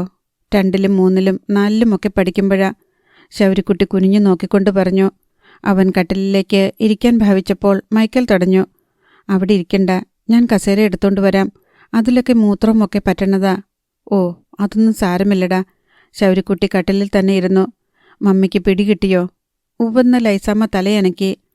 മമ്മിക്ക് സംസാരിക്കാനൊന്നും വയ്യ. പറഞ്ഞാൽ നമുക്ക് തിരിയത്തില്ല, മൈക്കൽ വെളിപ്പെടുത്തി. പപ്പ മരിച്ച് 2 കൊല്ലം കഴിഞ്ഞപ്പം മമ്മിക്ക് ഒരു സ്ട്രോക്ക് വന്നതാ. പ്രഷർ കുറഞ്ഞതാണെന്ന് ഡോക്ടർമാർ പറയണു. എന്തായാലും ഒരു വശം തളർന്നുപോയി. നല്ല പോലെ ചികിത്സിച്ചിരുന്നെങ്കിൽ രക്ഷപ്പെട്ടേനെ. പക്ഷെ പൈസ വേണ്ടേ ശൗരിക്കുട്ടി? പപ്പ പോയതോടെ എല്ലാം പോയില്ലേ? മൈക്കൽ പറഞ്ഞു. നിന്റെ തട്ടുംപുറമൊക്കെ ഇപ്പോഴും ഉണ്ടോടാ? ആ പഴയ കോണിപ്പടിയൊക്കെ? ശൗരിക്കുട്ടി മൈക്കലിനോട് ചോദിച്ചു. കോണിയൊക്കെ ദ്രവിച്ചിരിക്കുക. തട്ടുംപുറത്തോട്ട് കയറാൻ വയ്യ. എല്ലായിടത്തും ചലന്തി വലയാണ്. പിന്നെ എലിയും പൊടിയും. എനിക്കൊന്ന് കാണണം, ശൗരിക്കുട്ടി ആവശ്യപ്പെട്ടു. മൈക്കൽ മടിച്ച് അവനെ കോണിപ്പടി സ്ഥിതി ചെയ്യുന്ന പ്രാർത്ഥനാ മുറിയിലേക്ക് കൂട്ടിക്കൊണ്ടുപോയി. അവിടെ ലൈറ്റിട്ടു. മൈക്കൽ പറഞ്ഞത് ശരിയായിരുന്നു. കോണിപ്പലകകൾ ചിലതെല്ലാം ദ്രവിച്ചിട്ടുണ്ട്. ശൗരിക്കുട്ടി മുകളിലേക്ക് കയറാൻ ഭാവിച്ചപ്പോൾ മൈക്കൽ വിലക്കി. അതൊടിഞ്ഞു വീഴും, ദ്രവിച്ചിരിക്കുക. ശൗരിക്കുട്ടി അത് ഗവനിക്കാതെ ഓരോ പടിയും ഇടിച്ചും തട്ടിയും നോക്കി ബലം പരിശോധിച്ച ശേഷം സൂക്ഷ്മതയോടെ മുകളിലേക്ക് കയറി. തട്ടുംപുറത്തേക്കുള്ള മൂടിപ്പലക ശൗരിക്കുട്ടി തുറന്നുവെച്ചു. വീണ്ടും മുകളിലേക്ക് കയറി. മൈക്കൽ പറഞ്ഞത് സത്യമായിരുന്നു. മാറാല കൊണ്ട് മൂടിയ തട്ടുംപുറം. ഒരിടത്ത് കൂട്ടിയിട്ട പഴയ സാമാനങ്ങൾ, പൊട്ടിയതും ഒടിഞ്ഞതും തുരുമ്പിച്ചതുമായ പലവിധ ഗൃഹോപകരണങ്ങൾ. ശൗരിക്കുട്ടി കയറിയ പുറകെ മൈക്കലും മുകളിലേക്ക് കയറിച്ചെന്നു. അവൻ മുന്നിൽ നിന്ന് കൈകൊണ്ട് മാറാലകൾ വകഞ്ഞു മാറ്റി. നിന്റെ ഒരു സൈക്കിളുണ്ടായിരുന്നല്ലോ, മുച്ചക്രൻ ബേബി സൈക്കിൾ? ശൗരിക്കുട്ടി ചോദിച്ചു. അതൊക്കെ എന്നെ തുരുമ്പെടുത്ത് പോയി. തുരുമ്പെടുത്ത് എങ്ങോട്ട് പോയി? നീ വിറ്റുകളഞ്ഞോ? അവിടെ എവിടെയെങ്കിലും കാണും. ആർക്ക് വേണം ശൗരിക്കുട്ടി അതൊക്കെ? ഞാൻ ഈ തട്ടുംപുറത്തോട്ട് കയറാറേയില്ല. മഴ പെയ്യുമ്പം ഓട് പൊട്ടിപ്പോയടമൊക്കെ ചോരും. അപ്പോൾ പ്ലാസ്റ്റിക് ഇടാൻ വേണ്ടി വല്ലപ്പോഴും കയറും. നീ ആ സൈക്കിൾ എവിടാണെന്ന് നോക്കിയേ. അതിപ്പോൾ എന്തിനാ? എനിക്ക് കാണണം. മൈക്കേൽ മുന്നോട്ട് പോയി. പൊടിയും മാറാലയും മൂടിക്കിടന്ന തകർന്ന ഗാർഹികോപകരണങ്ങൾക്കിടയിൽ നിന്ന് ആ സൈക്കിൾ കണ്ടുപിടിച്ചു. അതെടുക്കാൻ കുറേ പൊട്ടിയ കസേരകളും ഒരു കാലില്ല കട്ടിലും പെറുക്കി മാറ്റേണ്ടി വന്നു. മൈക്കേൽ അതുമായി ശൗരിക്കുട്ടിയുടെ മുൻപിൽ വന്നു. ആകെ തുരുമ്പെടുത്ത് നിറം മങ്ങിപ്പോയിരുന്നു അത്. അതിൻ്റെ ചക്രങ്ങളൊന്നും കറങ്ങുന്നുണ്ടായിരുന്നില്ല. ഇതെനിക്ക് നീ തരണം കേട്ടോ. ഇതെന്തിനാണ് ശൗരിക്കുട്ടിക്ക്? ഇതുപോലെ ഞാൻ കൊതിച്ച ഒരു സാധനം ഈ ലോകത്ത് വേറെയില്ല. നീ ഓർക്കുന്നുണ്ടോ? അന്ന് നിന്റെ വീട്ടിൽ വന്നപ്പം ഞാൻ ഈ സൈക്കിളിൽ നിന്ന് ഇറങ്ങിയിട്ടില്ല. വിമാനത്തെ കയറി പറന്നാൽ പോലും എനിക്കിത്രയും സന്തോഷം കിട്ടത്തില്ല. ഞാൻ ഈ സൈക്കിളും ഇതേ കയറി ചവിട്ടുന്നതും എത്ര ദിവസം സ്വപ്നം കണ്ടിട്ടുണ്ടെന്ന് നിനക്കറിയോ? എനിക്കിപ്പോൾ ബൈക്കുണ്ട്, കാറുണ്ട്, ജീപ്പുണ്ട്, ബോട്ടുണ്ട്. പക്ഷേ അതിനേക്കാളൊക്കെ വലുതായത്. ശൗരിക്കുട്ടി ആ സൈക്കിളും തൂക്കിപ്പിടിച്ച് കോണിപ്പടി ഇറങ്ങുമ്പോൾ താഴെ ഒരു സ്ത്രീ സ്വരം കേട്ടു. ആരാണ് മമ്മി വന്നേക്കണത്? ആളെ കാണാനില്ല, സ്വരം മാത്രം. മേബിള, പള്ളി പോയിട്ട് വന്നതാ, മൈക്കേൽ പറഞ്ഞു. അവൾ എന്തു ചെയ്യുന്നടാ മൈക്കലെ? പപ്പ മരിച്ചപ്പം അവളുടെ പഠിപ്പ് നിന്നുപോയി. 10ാം ക്ലാസ്സിലെ പരീക്ഷ എഴുതി ജയിച്ചു. പിന്നെ പോകാൻ പറ്റിയില്ല. ഇപ്പം ചേർത്തലയിൽ ഒരു ജൗളിക്കടയിൽ തുണിയെടുത്ത് കൊടുക്കാൻ നിൽക്കുക, സെയിൽസ് ഗേൾ. മൈക്കേൽ പറഞ്ഞു. ഇന്ന് ഞായറല്ലേ, അതുകൊണ്ടാ അവധി. ബാക്കി എല്ലാ ദിവസവും പോണം. പോയാൽ എന്തു കിട്ടും? ഓ, മാസം 10,000 രൂപ കിട്ടും. സത്യം പറഞ്ഞാൽ അതുകൊണ്ടൊക്കെയാ ഈ കുടുംബം കഴിഞ്ഞു പോണത്. എനിക്ക് വല്ലപ്പോഴുമേ കടലിപ്പണി കിട്ടുന്നുള്ളൂ. ശൗരിക്കുട്ടിയും മൈക്കേലും താഴെയെത്തി. അവർ ലൈസാമ്മ കിടക്കുന്ന മുറിയിലേക്ക് ചെന്നു. അവിടെ ലൈസാമ്മയെ ശുശ്രൂഷിച്ചുകൊണ്ട് കതിര് പോലുള്ള ഒരു യുവതി നിൽപ്പുണ്ടായിരുന്നു. ശൗരിക്കുട്ടി അവളെ അടിമുടി നോക്കി. മെലിഞ്ഞിട്ടാണെങ്കിലും സുന്ദരിയായ പെൺകുട്ടി. മേബിളെ, ഇതാരാണെന്ന് മനസ്സിലായോ? ശൗരിക്കുട്ടി. പ്രൈമറി സ്കൂളിൽ പഠിക്കുമ്പം എൻ്റെ കൂട്ടുകാരനായിരുന്നു. അന്ന് നമ്മുടെ വീട്ടിൽ വന്നിട്ടുണ്ട്. മേബിളിന് പക്ഷേ അത് ഓർമ്മ പോരാ. അവൾ അന്ന് കുഞ്ഞായിരുന്നു. മാത്രമല്ല, ശൗരിക്കുട്ടി വന്നപ്പോൾ തോബിയാസ് അവളെയും കൂട്ടി ആശുപത്രിയിൽ പോയിരിക്കുകയായിരുന്നു. പക്ഷെ പിന്നീട് ശൗരിക്കുട്ടിയെപ്പറ്റി അവൾ പലതും കേട്ടിട്ടുണ്ട്. ശൗരിക്കുട്ടിയെ കാണാതായതും കാരക്കാട്ട് സൈമൺ മുതലാളി ശൗരിക്കുട്ടിയെ കൊന്ന കടലിൽ കെട്ടിത്താഴ്ത്തിയെന്ന് വാർത്ത വന്നതും എല്ലാം അവളുടെ സ്മരണയിൽ നിന്നു. 10 വർഷത്തിനു ശേഷം ശൗരിക്കുട്ടി എല്ലാവരെയും അത്ഭുതപ്പെടുത്തിക്കൊണ്ട് ജീവനോടെ തിരിച്ചു വന്നതിനെപ്പറ്റിയും അവൾ കേട്ടിട്ടുണ്ടായിരുന്നു. ആ ശൗരിക്കുട്ടി ഇയാളാണെന്ന് മാത്രം അവൾക്കറിയില്ല. ഇതിനു മുൻപ് നേരിൽ കണ്ടിട്ടില്ല. മേബിൾ തൻ്റെ മനോവിചാരങ്ങളും കേട്ടറിവുകളും ധാരണയുമെല്ലാം ഒരു പുഞ്ചിരിയിൽ ഒതുക്കി. ഞാൻ ഈ വീട്ടിൽ ആദ്യം വന്നത് എന്തിനാണെന്ന് മൈക്കേലിനറിയാവോ? ഇല്ലെന്ന് മൈക്കേൽ തലവെട്ടിച്ചു. നോട്ടടിക്കാൻ. ശൗരിക്കുട്ടി വെളിപ്പെടുത്തി. മേബിൾ കണ്ണുമിഴിച്ചു. സ്കൂളിൽ വെച്ച് ഇവൻ എന്നോട് പറഞ്ഞു, ഇവൻ്റെ വീട്ടിൽ നോട്ടടിക്കണ അച്ചുകൂടമുണ്ടെന്ന്. ബുക്കിൻ്റെ കടലാസ് കൊണ്ടുവന്ന നോട്ടടിച്ചു തരാമെന്ന്. ഞാനന്ന് ജാനറ്റ് ചേച്ചിയുടെ ബുക്കിൻ്റെ കടലാസും പിഴുതോണ്ട് വന്നു. ഇവിടെ വന്നപ്പോഴാ ഇവൻ പറയണത് എന്നെ ഇവിടെ വരുത്താൻ വേണ്ടി കള്ളത്തരം പറഞ്ഞതാണെന്ന്. അത് കേട്ട് മേബിൾ ചിരിച്ചു. മൈക്കേലിനും ചിരി വന്നു. മേബിളെ, കട്ടൻ ചായ കൊടുക്ക് ശൗരിക്കുട്ടിക്ക്, മൈക്കേൽ പറഞ്ഞു. ഒന്നും വേണ്ട, ഞാൻ ഈ സൈക്കിളുണ്ടെങ്കിൽ എടുത്തുകൊണ്ട് പോകാൻ വേണ്ടി വന്നതാ. പിന്നെ മൈക്കേലിനെ ഒന്ന് കാണണമെന്ന് തോന്നി. എൻ്റെ ജീവിതത്തിലെ ആദ്യത്തെ കൂട്ടുകാരനാ. മൈക്കേൽ എൻ്റെ സ്വന്തമാണെന്നാ അന്നൊക്കെ ഞാൻ വിചാരിച്ചുകൊണ്ടിരുന്നത്. എത്ര വലുതായാലും വയസ്സായാലും മൈക്കേൽ എൻ്റെ കൂടെ ഉണ്ടാകും. മൈക്കേലിനെ പിരിഞ്ഞ് എനിക്കൊരു ജീവിതമില്ല. അതിനുവേണ്ടി ഞാൻ കല്യാണം പോലും കഴിക്കില്ല. അങ്ങനൊക്കെ വിചാരിച്ചിരുന്ന ഒരു കാലം. രാത്രി മൈക്കേലിനെ വിചാരിച്ചോണ്ടാ ഉറങ്ങണത്. രാവിലെ മൈക്കേലിനെ ഓർത്തോണ്ടാ കണ്ണു തുറക്കണത്. രാത്രി മൈക്കേലിനെയാ സ്വപ്നം കാണുന്നത്. മൈക്കേൽ അത്ഭുതത്തോടെ ശൗരിക്കുട്ടിയെ നോക്കിക്കൊണ്ട് നിന്നു. അതിലേറെ ആശ്ചര്യത്തിൽ മേബിളും. പക്ഷേ 4ാം ക്ലാസ്സിലോട്ട് ജയിച്ചപ്പോൾ മൈക്കേൽ വേറൊരു ക്ലാസ്സിലായി. മൈക്കേലിന് വേറൊരു കൂട്ടുകാരനെ കിട്ടി. കശാപ്പുകാരൻ ആൻ്റപ്പൻ പീറ്ററുടെ മകൻ പീറ്റർ. മൈക്കേൽ പീറ്ററിൻ്റെ തോളത്ത് കൈയിട്ടുകൊണ്ട് നടന്നു. മൈക്കേലിന് എന്നെ കാണണ്ട, എന്നോട് മിണ്ടണ്ട. എത്ര രാത്രി ഞാൻ വീട്ടിൽ കിടന്ന് കരഞ്ഞു. എനിക്ക് മരിച്ചാൽ മതിയെന്ന് തോന്നി. പീറ്ററായിരുന്നു അന്നത്തെ എൻ്റെ ഏറ്റവും വലിയ ശത്രു. എനിക്കവനെ കൊല്ലണമെന്ന് തോന്നി. പീറ്ററുമായിട്ട് അടിയുണ്ടാക്കിയതും പിന്നെ സ്കൂളിൽ പോകാതിരുന്നതുമൊക്കെ മൈക്കേലിനോടുള്ള എൻ്റെ സ്നേഹം കൊണ്ടാ. വല്ലായ്മ കൊണ്ട് മൈക്കേലിൻ്റെ ശിരസ് താണു. എൻ്റെ ഒരേയൊരു കൂട്ടുകാരനെ തട്ടിയെടുത്തവനോട് എനിക്കന്നു തോന്നിയ പക ഇന്നും തീർന്നിട്ടില്ല. അത് വേറെ കാര്യം. ശൗരിക്കുട്ടി ചിരിച്ചിട്ട് മേബിളിനെ നോക്കി. അവളുടെ മുഖത്ത് പുഞ്ചിരിയല്ല, സങ്കടമാണ്. ശൗരിക്കുട്ടി മടിയിൽ നിന്ന് 2000-ന്റെ പൊട്ടിക്കാത്ത ഒരു നോട്ടുകെട്ടെടുത്ത് ലൈസാമ്മയുടെ ഇനിയും തളരാത്ത വലതുകൈ പിടിച്ച് അതിൽ വെച്ചു കൊടുത്തു. ഇതിരിക്കട്ടെ. എന്നിട്ട് മൈക്കേലിനോട് പറഞ്ഞു, മമ്മീനെ ചികിത്സിക്കണം. വേണ്ട വേണ്ടെന്ന് ലൈസാമ്മ കണ്ണീരോടെ കൈവീശിക്കാട്ടി. മമ്മി ഒരു വിഷമവും വിചാരിക്കണ്ട. ഞാനന്ന് വിശന്നു പൊരിഞ്ഞ് ഇവിടെ വന്നപ്പം മമ്മി എന്നെ വിളിച്ച് സ്വന്തം മകൻ്റെ കൂടെയിരുത്തി വിളമ്പിത്തന്ന ചോറും കറിയുമുണ്ടല്ലോ. അത്രയും രുചിയായിട്ടൊരു ഭക്ഷണം ഞാൻ അതിനു മുൻപ് കഴിച്ചിട്ടില്ല, അതിനുശേഷവും കഴിച്ചിട്ടില്ല. ഇവിടുന്ന് പോയ ശേഷം കുറേ നാള് എൻ്റെ ആഗ്രഹം എന്തായിരുന്നെന്നറിയാവോ? മൈക്കേലിനെ പോലെ എനിക്കും ഈ വീട്ടിൽ ജനിച്ചാൽ മതിയായിരുന്നെന്ന്. മേബിളിൻ്റെ കണ്ണു നിറഞ്ഞിട്ട് അവൾ അടുത്ത മുറിയിലേക്ക് പോയി. മൈക്കേൽ നിറകണ്ണുകളോടെ തല താഴ്ത്തി നിന്നു. പോട്ടേടാ മൈക്കേലെ, ഇനിയും വരാം. നമുക്ക് മമ്മിയെ ചികിത്സിക്കണ്ടേ? ഈ വീട് പുതുക്കി പണിയണ്ടേ? മേബിളിനെ കല്യാണം കഴിപ്പിക്കണ്ടേ? സാരമില്ലടാ, എല്ലാം നടക്കും. നീ വേറൊന്നും വിചാരിക്കണ്ട. എനിക്ക് നിന്നെപ്പോലൊരു കൂട്ടുകാരൻ അന്നും വേറെ ഉണ്ടായിട്ടില്ല, ഇന്നുമില്ല. പോട്ടെ. ശൗരിക്കുട്ടി ഇറങ്ങി നടന്നുപോയി. മൈക്കേൽ ലൈസാമ്മ കിടക്കുന്ന കട്ടിലിലേക്കിരുന്നു. കണ്ണുനീറിറ്റ് വീഴാൻ തുടങ്ങിയപ്പോൾ അവൻ കൈപ്പിടം കൊണ്ട് കണ്ണു മറച്ച് കുനിഞ്ഞിരുന്നു. അധ്യായം 15. ജാനറ്റിനെ കാണാൻ ചെറുക്കൻ വരുന്ന ദിവസമാണ്. ആഞ്ചലോസിൻ്റെ വീട്ടിൽ രാവിലെ തന്നെ അതിനുള്ള ഒരുക്കങ്ങൾ നടക്കുന്നുണ്ടായിരുന്നു. ജാനറ്റിന് പെണ്ണു കാണലിന് ധരിക്കാൻ പുതുവസ്ത്രങ്ങൾ തന്നെ വാങ്ങിക്കൊടുത്തിട്ടുണ്ട് ശൗരിക്കുട്ടി. എമിലിയും ഷീബയും ചേർന്നാണ് ജാനറ്റിനെ ഒരുക്കിയത്. തലേ ദിവസം ഷീബ ജാനറ്റിനെ ബ്യൂട്ടി പാർലറിൽ കൊണ്ടുപോയി പുരികം ത്രെഡ് ചെയ്യിച്ചു. രണ്ടുപേരും ഫേഷ്യലും ചെയ്തു. അല്ലെങ്കിൽ തന്നെ ശൗരിക്കുട്ടിയുടെ തിരിച്ചുവരവിന് ശേഷം ജാനറ്റിന് ഒരു പുതുജീവൻ ലഭിച്ചതുപോലെയായിരുന്നു. പ്രതീക്ഷകളറ്റ് മെലിഞ്ഞ്, കൺതടങ്ങൾ കറുത്ത്, നെറ്റിയിൽ രേഖകൾ വീണ്, മുടിയിൽ അവിടെവിടെ ഒറ്റതിരിഞ്ഞ വെള്ളിനാരുകൾ വീണ് ഉദാസീനയായി കഴിഞ്ഞിരുന്നവൾ ഇന്ന് ഉത്സാഹവതിയാണ്. നൈരാശ്യത്തിൻ്റെ പുറന്തോട് അടർന്നുപോയി. ഇതൊരു പുതിയ ജാനറ്റാണെന്ന് കാണുന്നവർക്ക് മാത്രമല്ല, അവൾക്ക് തന്നെ അറിയാം. എമിലി ഇപ്പോഴും അതുതന്നെ പറഞ്ഞു. ഇവളിനി നന്നാവത്തില്ലെന്ന് ഓർത്ത് ഞാൻ എന്തുമാത്രം വിഷമിച്ചതാണ്. ഇപ്പം നല്ലപോലെ നിറം വെച്ച് പ്രായവും കുറഞ്ഞ് പഴയതുപോലെയായി. അത് നേരാണെന്ന് കുഞ്ഞെന്നെയും സമ്മതിച്ചു. ഇവിടെ മുടിയൊക്കെ കൊഴിഞ്ഞ് എലിവാല് പോലെ ശോഷിച്ചു പോയതല്ലേ. ഇപ്പം കണ്ടോ, ഇഷ്ടം പോലെ മുടിയും വന്നു. അതെ, ചേച്ചി മുരടിച്ചപ്പോൾ ശരീരവും അതുപോലായി പോയതാ, ഷീബ പറഞ്ഞു.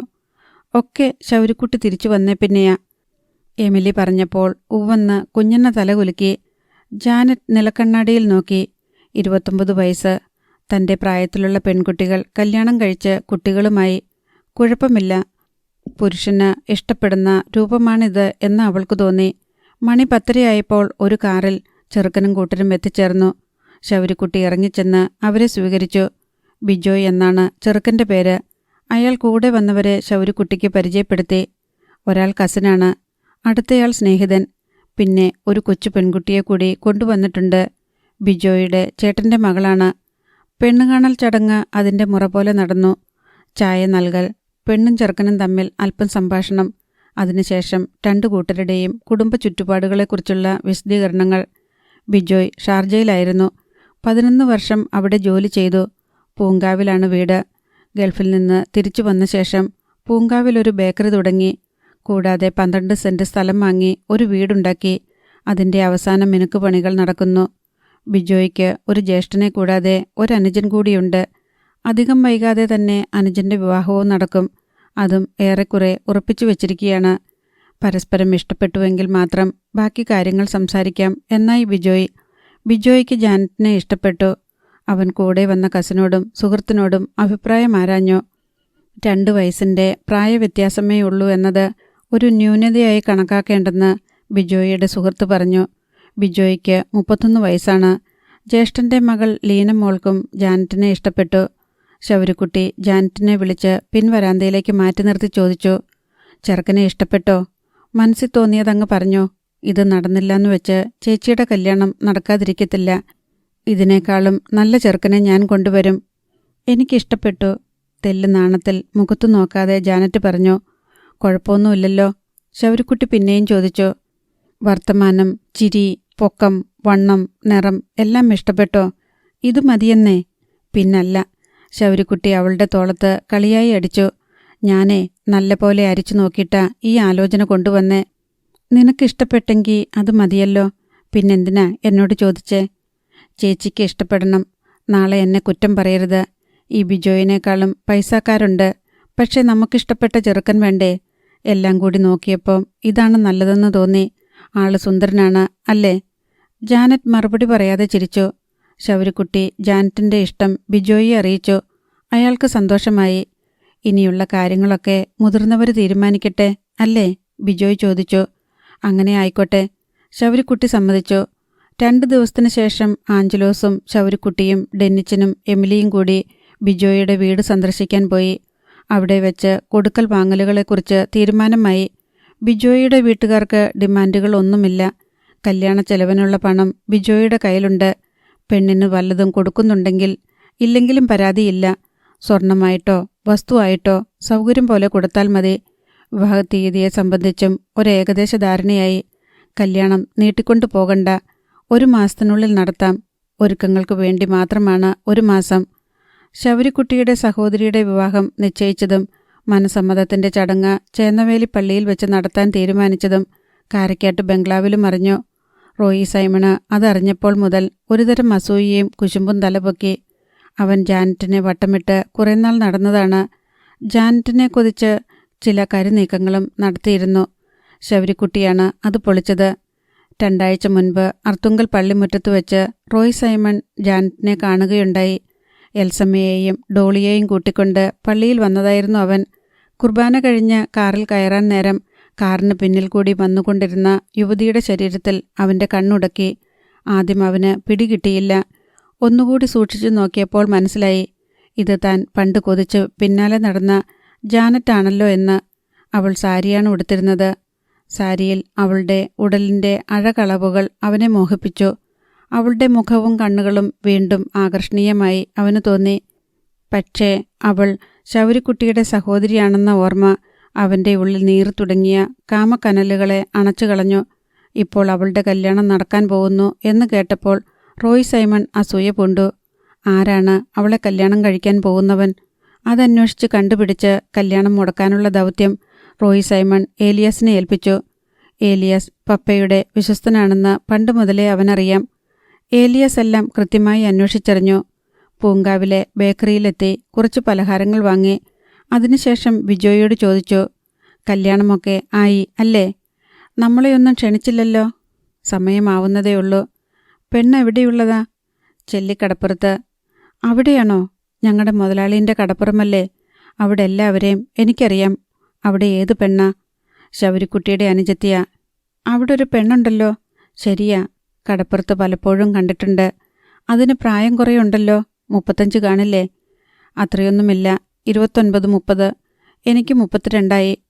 അവക്ക് അതിലൊക്കെ കൂടുതലുണ്ട്. ദുഷ്പേര് കാരണമല്ലേ അതിൻ്റെ കല്യാണം നടക്കാതിരുന്നത്. എന്തു ദുഷ്പേര്? കൊള്ളാം. സ്കൂളിൽ പഠിക്കണ കാലത്ത് നമ്മുടെ സൈമൺ മുതലാളിൻ്റെ മകനുണ്ടല്ലോ, റോയിച്ചൻ. അവനുമായിട്ട് വലിയ അടുപ്പമായിരുന്നു. റോയ് സൈമണെ എനിക്കറിയാം. അവരൊക്കെ വലിയ ആളുകളല്ലേ. അന്ന് റോയിച്ചൻ പഠിത്തം കഴിഞ്ഞ് വെറുതെ വീട്ടിൽ നിൽക്കുമ്പോൾ ഒരു നേരം പൊക്ക്. ഇടയ്ക്കിടയ്ക്ക് ചെല്ലിക്കടപ്പുറത്ത് പോകും. പകലൊന്നുമല്ല, രാത്രി. ഞാനല്ലേ ബോഡി ഗാർഡ്. രാത്രി എന്താ ചെല്ലിക്കടപ്പുറത്ത്? റോയിച്ചൻ കടപ്പുറത്ത് കാറ് കൊണ്ടുപോയിട്ടിട്ട് അതിലിരിക്കും. ആ പെണ്ണ് രാത്രി വീട്ടിൽ നിന്നിറങ്ങി വന്ന് കാറിൽ കയറും. വർത്തമാനം പറയാനായിരിക്കും. എന്നാലും ഞാനങ്ങ് മാറി നിന്നേക്കും. തിരിച്ചു പോകുന്നത് പാതിര കഴിഞ്ഞിട്ടാ. ചിലപ്പോൾ നേരം വെളുക്കാറാകും. ആണോ? അവർ തമ്മിൽ ഇഷ്ടത്തിലായിരുന്നോ? ആയിരുന്നോന്ന്. ഒരു ദിവസം ശൗരി അത് കണ്ടുപിടിച്ചു. അവൻ പത്തലുമായിട്ട് തല്ലാൻ ചെന്നു. റോയിച്ചൻ കൂട്ടുകാരെയും വിളിച്ചോണ്ട് വന്ന് അവന് കണക്കിന് കൊടുത്തു. ഓ, അതൊന്നും എനിക്കറിയില്ല. അതുമാത്രമോ? ശൗരീനെ അവൻ്റെ അമ്മ പിഴച്ചു പറ്റതാ. ആ വിവരമറിയോ? ഇല്ല. ഇതൊക്കെ സത്യമാണോ? ആഞ്ചലോസിനെ കടലിൽ കാണാതായി 1 വർഷം കഴിഞ്ഞപ്പോൾ എമിലി ഗർഭിണിയായി. എങ്ങനാ? അതല്ലേ രഹസ്യം. നമ്മുടെ മുതലാളീൻ്റെ മീൻ കൂടത്തിലായിരുന്നു എമിലിക്ക് പണി. സൈമൺ മുതലാളി ആരാ മോൻ? സൈമൺ മുതലാളീൻ്റെ മകനാ ശൗരിന്ന് പറയുമ്പം ബാക്കിയെല്ലാം പിടികിട്ടുമല്ലോ. ഇപ്പോഴെനിക്ക് എല്ലാം മനസ്സിലായി. ആ ബന്ധത്തിൽ നിന്ന് ഒഴിയുന്നതാ അവനവൻ്റെ സൽപ്പേരിനും കച്ചവടത്തിനും ആരോഗ്യത്തിനും എല്ലാത്തിനും നല്ലത്. ശൗരിയുടെ സ്വഭാവം അറിയാലോ. സൈമൺ മുതലാളിക്ക് ഒരു ദിവസം കലി കയറിയ പിറ്റേ ദിവസം ചെല്ലിക്കടപ്പുറത്ത് ഒരു ശവം കിടക്കും. ആരുടേതാണെന്ന് പറയണ്ടല്ലോ. ശൗരി ആയുസെത്തി ചാവത്തില്ലെന്നുള്ളത് 3 തരം. ഏലിയാസാ പറയുന്നേ. ഒന്നാമത് പോലീസിൻ്റെ കണ്ണിലെ കരട. പിന്നെ സൈമൺ മുതലാളിയും അറക്കൽ ചാർലിയും അർത്തുങ്ക ആൻ്റപ്പനും ഒരവസരം നോക്കിയിരിക്കുക. നേർച്ചക്കോഴിയുടെ ജീവന അവൻ്റേത്. എന്തിനാ ആ വീടുമായിട്ടൊക്കെ ബന്ധം കൂടുന്നത്? ഈ പറഞ്ഞതൊക്കെ ശരിയാണോന്ന് ഞാനൊന്ന് അന്വേഷിക്കട്ടെ ചേട്ടാ. അന്വേഷിക്കാനൊന്നുമില്ല, ഞാൻ പറഞ്ഞതാ. വെറുതെ സൈമൺ മുതലാളിൻ്റെ ശത്രുത സമ്പാദിച്ചു വയ്ക്കുന്നതെന്തിനാ?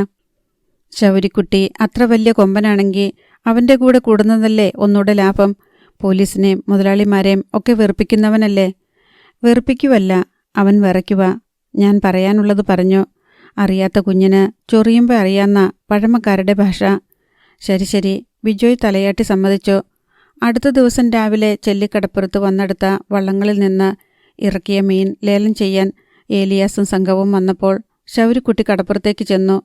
കാരക്കാട്ട് സൈമൺ തരകൻ്റെ പണയക്കാരായി 5 or 6 വള്ളങ്ങൾ മാത്രമേ ചെല്ലിക്കടപ്പുറത്ത് ശേഷിക്കുന്നുള്ളൂ.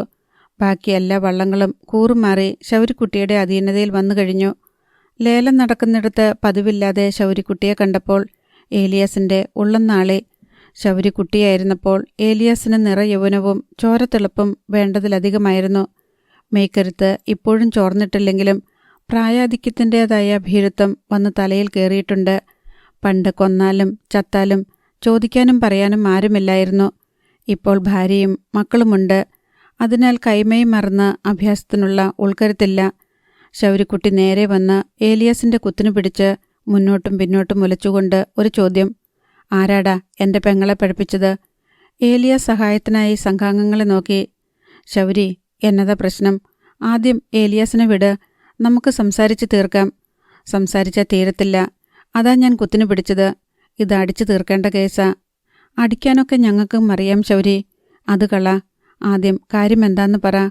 കാർലോസ് കൈലിയും ഷർട്ടിൻ്റെ കൈയും ചരച്ചു കയറ്റി. ആദ്യം അടി, അത് കഴിഞ്ഞ് കാര്യം പറയും. പറഞ്ഞതും ശൗരി ഏലിയാസിൻ്റെ ചെകിടടച്ച് അടിച്ചതും ഒപ്പം കഴിഞ്ഞു. കർണപ്പുടം പൊട്ടിയെന്ന് ഏലിയാസിന് തോന്നി. നിലതെറ്റി അയാൾ മണപ്പുറത്തു വീണു. ശൗരി തന്നെ അയാളെ വലിച്ചെഴുന്നേൽപ്പിച്ചു. അപ്പോഴേക്കും ഏലിയാസിൻ്റെ സംഘം ശൗരിക്കുട്ടിയെ ആക്രമിച്ചു. ശൗരി വലിയ തിടുക്കമൊന്നുമില്ലാതെ ഒരു അഭ്യാസിയുടെ മെയ് വഴക്കത്തിലും താളത്തിലും തൻ്റെ എതിരാളികളോട് പൊരുതി. കടപ്പുറത്ത് വൃത്താകൃതിയിൽ ആൾക്കൂട്ടം കാഴ്ചക്കാരായി നിന്നു. ഒടുക്കം രക്ഷയില്ലാതെ ഏലിയാസ് കത്തിയൂരി ശൗരിക്കുട്ടിയുടെ നേർക്ക് വീശി. എന്നിട്ട് ആൾക്കൂട്ടത്തെ വകഞ്ഞു മാറ്റിക്കൊണ്ട് ജീപ്പ് കിടക്കുന്നിടത്തേക്ക് നീങ്ങി. ഏലിയാസിൻ്റെ സംഘാംഗങ്ങൾ അടിയേറ്റ് അവശരായി കടപ്പുറത്ത് വീണു കിടന്നു.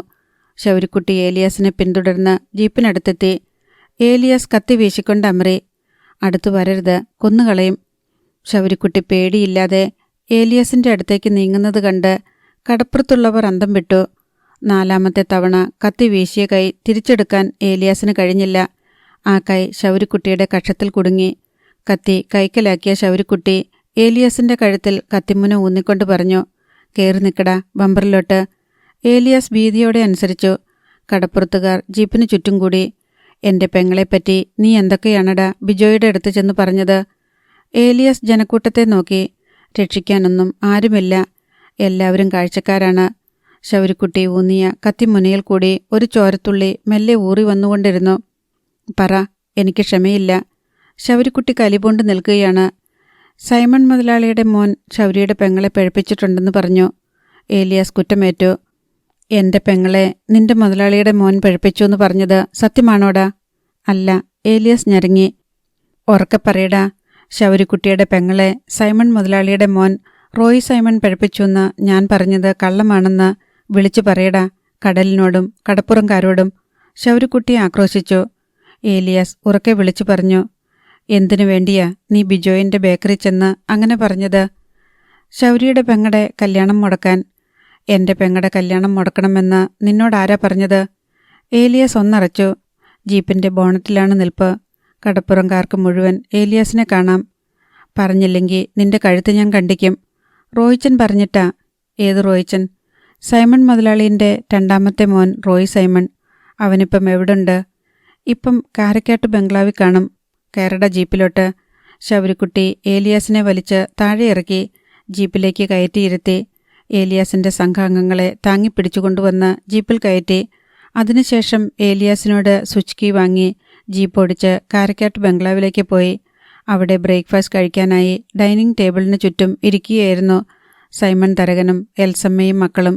ജീപ്പ് ഗേറ്റ് കടന്നു വരുന്നത് ചില്ല് ജനാലയിൽ കൂടി കണ്ടിട്ട് സൈമൺ തരകൻ ആശ്ചര്യപ്പെട്ടു. ഇന്ന് മീനൊന്നുമില്ലേ? ലേലമില്ലായിരുന്നോ? അത് ശൗരിയല്ലേ പപ്പ? ഡാൻഡസ് കൈ ചൂണ്ടി. ശൗരിക്കുട്ടി ബോണറ്റിന് മുകളിൽ കയറി നിൽക്കുന്നത് കണ്ട് സൈമൺ തരകൻ എഴുന്നേറ്റു. അടുത്ത ഭാഗം നാളെ.